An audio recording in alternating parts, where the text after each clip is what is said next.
రాజ్, కావ్య వాళ్ళిద్దరైతే ఒకరినొకరు చూసుకొని కాఫీ తాగితే చాలా దినగా ఉంటారు. ఇక సరేనండి వెళ్తాను అని చెప్పేసి రాజు అంటూ అక్కడి నుంచి వెళ్ళిపోతూ ఉంటాడు. ఇక రాజు వెళ్ళిపోయిన వెంటనే కావ్య దగ్గరికి యామిని వస్తూ ఉంటుంది. ఏంటి నువ్వు పదే పదే నా భావన కలుస్తున్నావు అని అంటే, నేను కలిస్తే నీకేంటి ప్రాబ్లం అని కావ్య అడుగుతూ ఉంటుంది. ఆ మాటలకి నా భావని నాకు దూరం చేయాలనుకుంటున్నావా అని అంటూ ఉంటుంది యామిని. అలా అనేసరికి నీకు అసలు బావే ఎలా అయ్యాడు, మీ అమ్మ తోడబుట్టిన అన్నయ్యకి పుట్టాడా అని చెప్పేసి అంటూ ఉంటుంది కావ్య.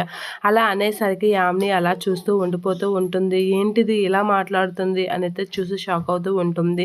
నా భర్తని నువ్వు ఎప్పటికీ నన్ను నుంచి దూరం చేయలేవు అని చెప్పేసి అంటూ ఉంటుంది కావ్య. ఆ మాటలకి యామిని అయితే నా భర్త భర్త అని అనుకుంటున్నావు కాదు, అసలు తనకి నువ్వు గుర్తే లేవు అని చెప్పేసి అంటూ ఉంటుంది యామిని. అలా అనేసరికి నా భర్తకి నువ్వు ఎన్ని మాయ మాటలు చెప్పి తన వైపు మార్చుకున్నాం, తన మనసులో మాత్రం నాకున్న చోటు ఎప్పటికీ మారదు అని చెప్పేసి కావ్య అయితే చాలా కాన్ఫిడెంట్గా చెప్తూ ఉంటుంది. ఆ మాటలకి యామిని అయితే ఏంటి నువ్వు త్వరలోనే తనకి భార్య ఎవరు అవుతారో చూద్దాం అని చెప్పేసి అయితే యామిని చాలా కాన్ఫిడెంట్గా అంటూ ఉంటుంది. సరే చూద్దాం అని చెప్పేసి కావ్య కూడా అనేసరికి యామిని షాక్ అవుతూ ఉంటుంది. కావ్య అయితే చాలా దినగా సమాధానం చెప్తూ ఉంటుంది యామినికి.